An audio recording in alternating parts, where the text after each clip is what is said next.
नमस्कार। सोमवार को हमारा प्रयत्न होता है कि हम corona virus epidemic, corona virus महामारी कैसे फैल रही है, कुछ आंकड़े देखें, कुछ एनालिसिस करने की कोशिश करें और देखें कि किन इलाकों में हमको चिंतित होना चाहिए और किन इलाकों में कुछ सुधार हो रहा है। तो अगर आप आंकड़ों को देखें तो एक बात तो स्पष्ट है कि भारत में जो टोटल केसेस हैं वो बढ़ते चले जा रहे हैं और काफी तेजी से बढ़ते चले जा रहे हैं। अभी तक ग्रोथ रेट 3% प्रतिदिन से ज्यादा है, जो कोई अच्छी बात नहीं है।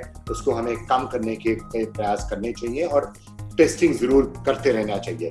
अगर आप देखेंगे तो भारत में करीब 15,000 केसेस रिपोर्ट किए जा रहे हैं हर दिन, जो दुनिया के सबसे के टॉप 3 देशों में से फिर भारत का नंबर आता है। अमेरिका है, ब्राजील है और फिर शायद भारत ही आता है, जहाँ 15,000 ताजे केसेस हर दिन आ रहे हैं। और अगर आप राज्यों को देखें तो कुछ राज्य खास तौर हैं जिनको लेकर हमें चिंतित होना चाहिए। महाराष्ट्र तो है ही, तमिलनाडु और खासकर दिल्ली क्यों? क्योंकि दिल्ली में केसेस भी बढ़ते चले जा रहे हैं और ग्रोथ रेट भी काफी हाई है। महाराष्ट्र और तमिलनाडु में ग्रोथ रेट थोड़ा कम हो रहा है, पर दिल्ली में ग्रोथ रेट अभी भी काफी ऊंचा है, इसलिए दिल्ली को लेकर हमें चिंतित होना चाहिए। आंध्र प्रदेश, तेलंगाना, उत्तर प्रदेश कुछ अन्य राज्य हैं जहां हाल के कुछ दिनों में, पिछले 2-4 दिनों में जो ग्रोथ रेट है वो बढ़ गई है थोड़ी, तो हमें उन राज्यों पर नजर रखनी चाहिए। पर हमें एक चीज जरूर कहना चाहिए कि जो टोटल नंबर ऑफ केसेस हैं जो रिपोर्ट किए जाते हैं किसी भी दिन, उन पर ही हमें नजर नहीं रखनी चाहिए। जो सबसे महत्वपूर्ण आंकड़े हैं वो एक्टिव केसेस के आंकड़े हैं। आप सारे केसेस को लीजिए और फिर उनमें से आप वो नंबर हटा दीजिए जो लोग ठीक हो गए हैं या जिनका दुर्भाग्य से देहांत हुआ है, जिनकी मृत्यु हुई है। उन आंकड़ों को अगर आप हटा दें और जो लोग ठीक हो गए हैं, घर चले गए, उनके नंबर को आप हटा दें, तो कितने एक्टिव केसेस हैं, कितने लोग अभी बीमार हैं, कितने लोग अस्पताल में हैं या घर में बीमार हैं, वो है एक्टिव केसेस। वो आंकड़े खास तौर से हमें देखने चाहिए क्योंकि वही दिखाते हैं कि कितनी समस्या हो सकती है, अस्पताल पलंगों की कितनी जरूरत पड़ सकती है। अगर आप उसके ग्रोथ रेट को देखेंगे तो एक बात तो स्पष्ट है कि जो एक्टिव ग्रोथ केसेस का जो ग्रोथ रेट है वो कम होता चला जा रहा है। ये अच्छी खबर है क्योंकि जहां एक जमाने में 10%, 15% से एक्टिव केसेस बढ़ते चले जा रहे थे, अब वो आंकड़े काफी कम हो गए हैं। हाँ, उतराव चढ़ाव होता रहता है, पर अभी वो आंकड़े कुछ काफी हद तक ठीक हैं। अगर टोटल केसेस को आप देखें वो दोगुना हो रहे हैं करीब 18-19 दिन के बाद। जो एक्टिव केसेस हैं वो 1 महीने के बाद दोगुना हो रहे हैं, तो इस पर हमें ध्यान रखना चाहिए। और अगर आप राज्यों को देखें और अगर आप कुछ फोकस करने की कोशिश करें, बस गणित के बेसिस पर, कोई और स्टडी नहीं की है हमने, अगर आप गणित को देखें पिछले 2-4 दिन से किस रेट से ये एक्टिव केसेस बढ़ते चले जा रहे हैं और फिर हम 30 दिन आगे जाके देखें कि किन राज्यों में समस्या हो सकती है, तो यही लग रहा है कि महाराष्ट्र में करीब 1 लाख केसेस हो सकते हैं, शायद तमिलनाडु में 80,000 केसेस हो सकते हैं, दिल्ली में करीब 36,000 केसेस हो सकते हैं। आंध्र प्रदेश, तेलंगाना, उत्तर प्रदेश को पर नजर रखनी चाहिए कि वहां क्या होता है। अब आप कह सकते हैं कि ये तो सिर्फ गणित के बेसिस पे हमने फोरकास्टिंग करी है। दिल्ली को अगर हम देखें, हम 36,000 क्यों कह रहे हैं? क्योंकि पिछले 2-4 दिन में दिल्ली में काफी अच्छी रिकवरीज हुई है, इसलिए उसके बेसिस पर अगर हम फोरकास्टिंग करेंगे तो लगेगा कि दिल्ली में इतने सारे एक्टिव केसेस शायद नहीं होंगे 1 महीने बाद। अगर रिकवरीज कम हो जाएं या अगर जो केसेस रिपोर्ट किए जा रहे हैं वो बढ़ते चले जाएं, तो शायद आंकड़े बिल्कुल अलग होंगे और चिंता बढ़ भी सकती है, कम भी हो सकती है। तो ये थे कुछ आंकड़े जो जिन पर हमको नजर रखनी चाहिए, और हर सोमवार हम आपको ये पूरा एनालिसिस दिखाते जाएंगे और फिर हर दिन की तरह हम आपको मुख्य सुर्खियां भी दिखाते जाएंगे। तो आज की क्या खास खबरें हैं जिन पर आपको नजर रखना चाहिए, देखते हैं आज की सुर्खियां। नए हफ्ते की शुरुआत के साथ ही देश में कोरोना ने सारे रिकॉर्ड तोड़ दिए। सोमवार सुबह आंकड़ों के मुताबिक 24 घंटे में भारत में 445 मरीजों की मौत हुई, जबकि 14,821 नए पॉजिटिव मामले सामने आए हैं। दोनों ही आंकड़े किसी एक दिन में सबसे ज्यादा बड़े आंकड़े हैं। दुनिया की बात करें तो अमेरिका और ब्राजील के बाद एक दिन में सबसे ज्यादा मामले भारत में दर्ज किए जा रहे हैं। बहरहाल अब भारत में पॉजिटिव मरीजों की कुल संख्या अब 4,25,282 हो गई है, जबकि मरने वालों का आंकड़ा बढ़कर 13,669 हो गया। इन डराने वाले आंकड़ों के बीच राहत की खबर सिर्फ इतनी है कि देश में ठीक होने वालों की दर यानी रिकवरी रेट बढ़कर 55.49% पर पहुंच गया है। देश में अब तक 2,37,000 मरीज कोरोना को मात देने में कामयाब रहे हैं।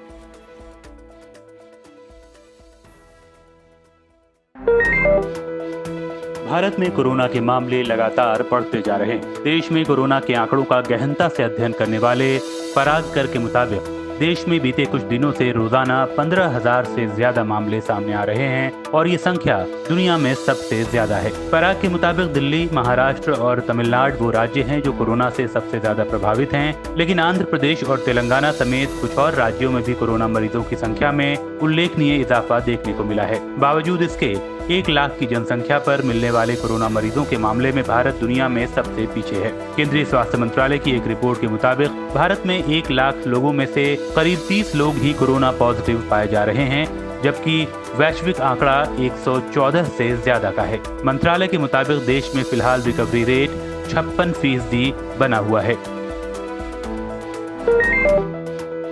केंद्रीय स्वास्थ्य मंत्रालय के मुताबिक देश में कोरोना रिकवरी रेट करीब 56% पर पहुंच गया है, जो कि अमेरिका, ब्राजील, रूस जैसे देशों से कहीं बेहतर है। आधिकारिक आंकड़ों के मुताबिक देश में कोरोना के 4.25 लाख मामलों में से 2.37 लाख से ज्यादा रिकवर हो चुके हैं, यानी कोरोना को काबू करने में भारत ने अच्छा प्रदर्शन किया है। मंत्रालय से अलग देश में कोरोना के आंकड़ों का गहनता से अध्ययन करने वाली शमिका रवि के मुताबिक भी देश में एक्टिव मरीजों की संख्या में लगातार गिरावट दर्ज की जा रही है, जो कि एक अच्छा संकेत है। शमिका के मुताबिक जहां एक तरफ देश में कुल मरीजों की संख्या 18 से 19 दिन में डबल हो रही है, वहीं एक्टिव केस करीब 1 महीने में 2 गुने हो रहे हैं। हालांकि वैश्विक स्तर पर देखें तो जर्मनी का रिकवरी रेट सबसे बेहतर है और इसके बाद ईरान का नंबर आता है।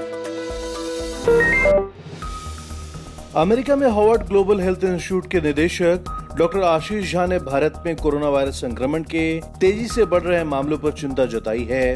डॉक्टर आशीष ने बिहार, यूपी का हवाला देते हुए कहा कि ज्यादा आबादी वाले राज्य में हालात खराब हो सकते हैं और यहाँ मौतों की संख्या में वृद्धि देखने को मिल सकती है। पीटीआई को दिए इंटरव्यू में उन्होंने कहा कि लगातार 6 दिन से भारत में संक्रमण के रोजाना 10,000 से ज्यादा नए मामले सामने आ रहे हैं कि संक्रमण होने, उसके लक्षण दिखने और मौत होने के समय में अंतर के कारण मुझे आगामी महीनों में मामले बढ़ने की आशंका है। डॉक्टर आशीष ने युवांगो कोविड-19 मॉडल का भी जिक्र किया। इस मॉडल के मुताबिक भारत में 1 अक्टूबर तक 2 करोड़ 73 लाख से ज्यादा लोग कोरोना संक्रमित हो सकते हैं और इनमें से 1,36,000 मरीजों की मौत हो सकती है। उन्होंने कहा कि संक्रमण को रोकने का संघर्ष 12 महीने या इससे भी अधिक समय तक चल सकता है। दिल्ली के मुख्यमंत्री अरविंद केजरीवाल ने ऐलान किया है कि राज्य में होम क्वारंटीन में रहने वाले कोरोना के सभी मरीजों को सरकार पल्स ऑक्सीमीटर देगी, जिससे वे खुद ही घर पर जांच कर सकेंगे। सीएम ने कहा कि मरीज 10 दिनों तक उसे अपने पास रखेंगे, फिर वापस कर देंगे। केजरीवाल ने भरोसा दिलाया कि जरूरतमंद मरीजों को सिर्फ एक फोन कॉल पर ऑक्सीजन की सुविधा मुहैया कराई जाएगी। उन्होंने दावा किया कि होम क्वारंटीन पर रहने वाले लोगों से हमारी टीम रोज हेल्थ अपडेट लेगी। उन्होंने दावा किया है कि होम क्वारंटीन पर रहने वाले लोगों से हमारी टीम रोज हेल्थ अपडेट लेती है। मुख्यमंत्री के मुताबिक अब दिल्ली में रोजाना 18,000 टेस्ट किए जा रहे हैं, जो पहले 5,000 ही थे। केजरीवाल के मुताबिक दिल्ली में अभी भी 7,000 कोविड-19 बेड खाली हैं। सीएम ने यह भी बताया कि दिल्ली में फिलहाल 6,000 कोरोना संक्रमित अस्पतालों में भर्ती हैं, जबकि 12,000 का घर के अंदर ही इलाज चल रहा है। चीन के साथ सीमा पर तनाव के बीच सोमवार को एक बार फिर दोनों सेनाएं लेफ्टिनेंट जनरल स्तर की बातचीत कर रही हैं।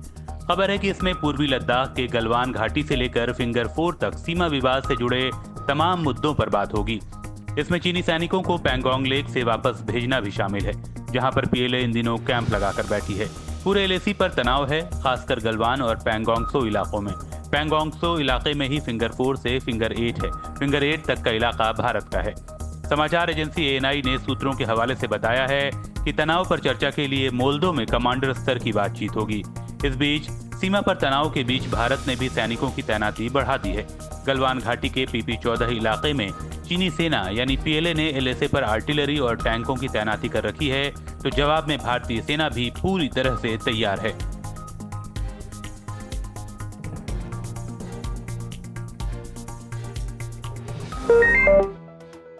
गलवान में हिंसक झड़प के करीब हफ्ते भर बाद अब चीनी सेना ने माना है कि 15 जून की झड़प में उनका कमांडिंग अफसर भी मारा गया था। एनडीटीवी ने सूत्रों के अनुसार खबर दी है कि चीनी सेना की ओर से यह बात दोनों देशों के बीच सैन्य स्तर की बातचीत के दौरान सोमवार को स्वीकार की गई। झड़प में चीनी पक्ष के करीब 45 सैनिकों के मारे जाने या फिर बुरी तरह से घायल होने की खबरें आई थीं। उस झड़प में भारत के कर्नल संतोष बाबू समेत 20 जवान भी शहीद हुए थे। गलवान में 15 जून को PP-14 इलाके में हिंसक झड़प तब शुरू हुई थी जब चीनी सैनिकों ने अपना टेंट हटाने से इनकार कर दिया था, जिस पर 6 जून की बातचीत में सहमति बनी थी, जिसके बाद वहां हिंसक संघर्ष हुआ। हिंसक संघर्ष के बाद से ही चीन के साथ LAC के आसपास तनाव बना हुआ है। सोमवार को पूर्व प्रधानमंत्री मनमोहन सिंह ने एक बयान जारी कर प्रधानमंत्री नरेंद्र मोदी को नसीहत दी, चेताया भी और एक्शन की अपील भी करी। मनमोहन सिंह ने सबसे पहले 15 जून को गलवान में शहीद हुए जवानों को श्रद्धांजलि दी और मोदी सरकार से कहा कि हमारे जवानों का बलिदान व्यर्थ नहीं जाना चाहिए। पूर्व प्रधानमंत्री ने PM मोदी से कहा कि प्रधानमंत्री को अपने बयानों और शब्दों को लेकर बेहद सावधान रहना चाहिए। देश के प्रधानमंत्री को अपने बयान से चीन के षड्यंत्रकारी रुख को बल नहीं देना चाहिए तथा ये सुनिश्चित करना चाहिए कि सरकार के सभी अंग इस खतरे का सामना करने और हालात को ज्यादा गंभीर होने से रोकने के लिए परस्पर सहमति से काम करें। दरअसल ये निशाना PM मोदी के उस बयान पर है जिसमें उन्होंने कहा था कि भारत की जमीन में कोई घुसपैठ नहीं हुई और न ही कोई कब्जा हुआ है, जिस पर PMO की भी सफाई आई थी। मनमोहन सिंह बोले कि झूठ के आडंबर से सच्चाई को छुपाया नहीं जा सकता है और भ्रामक प्रचार कभी भी कूटनीति तथा मजबूत नेतृत्व का विकल्प नहीं हो सकता। अंत में उन्होंने PM मोदी से आग्रह किया कि वो वक्त की चुनौतियों का सामना करें और कर्नल B संतोष बाबू और हमारे सैनिकों की कुर्बानी की कसौटी पर खरा उतरें। गलवान में 20 भारतीय फौजियों की शहादत, चीनी सीमा पर तनाव के हालात और PM मोदी के बयान पर पूर्व प्रधानमंत्री मनमोहन सिंह की नसीहतों और चेतावनियों पर भाजपा ने तीखा हमला बोला है। पार्टी अध्यक्ष JP नड्डा ने कई ट्वीट करते हुए लिखा, डॉक्टर मनमोहन सिंह उसी पार्टी से ताल्लुक रखते हैं जिसने 43,000 किलोमीटर भारतीय हिस्सा चीन के सामने सरेंडर किया। उन्होंने लिखा कि UPA सरकार के दौरान निकृष्ट रणनीति देखी गई और बिना लड़े जमीन सरेंडर कर दी गई। नड्डा ने यह भी कहा कि कोई भारतीय मनमोहन सिंह पर यकीन नहीं करेगा क्योंकि देश की जनता पूरी तरह से PM मोदी में विश्वास रखती है। दरअसल मनमोहन सिंह ने अपने लिखित बयान में चीन विवाद पर PM मोदी को नसीहत देते हुए कहा है कि झूठ के आडंबर से सच को छुपाया नहीं जा सकता। मनमोहन सिंह बोले कि भ्रामक प्रचार कभी भी कूटनीति तथा मजबूत नेतृत्व का विकल्प नहीं हो सकता। दिल्ली के मुख्यमंत्री अरविंद केजरीवाल ने चीन पर बड़ा हमला बोला है। केजरीवाल ने कहा कि आज देश चीन के खिलाफ 2 युद्ध लड़ रहा है, एक चीन द्वारा भेजे गए वायरस के खिलाफ और दूसरा लद्दाख में उसकी सेना से। कोरोना वायरस से हमारे डॉक्टर्स लड़ रहे हैं और सीमा पर हमारे जवान पीछे नहीं हटे और देश में हम भी पीछे नहीं हटेंगे। केजरीवाल ने कहा कि देश के लोग सेना और डॉक्टरों के साथ खड़े हैं। उन्होंने कहा कि देश दोनों मोर्चे पर जीत दर्ज करेगा। भारत चीन सीमा के लद्दाख सेक्टर में पिछले 1.5 महीने से विवाद जारी है। हाल ही में दोनों देशों के बीच हुई झड़प के बाद गलवान घाटी में हालात और चिंताजनक हो गए। इस बीच सोमवार सुबह रक्षा मंत्री राजनाथ सिंह रूस के 3 दिवसीय दौरे पर रवाना हुए। राजनाथ सिंह मॉस्को में विक्ट्री डे परेड के 75वें साल पर आयोजित कार्यक्रम में हिस्सा लेंगे। इस कार्यक्रम में चीन के मंत्री भी शामिल होंगे, लेकिन भारत सरकार ने पहले ही साफ कर दिया है कि रक्षा मंत्री चीनी नेताओं से मुलाकात नहीं करेंगे। सीमा विवाद के बीच रक्षा मंत्री का ये दौरा काफी अहम माना जा रहा है।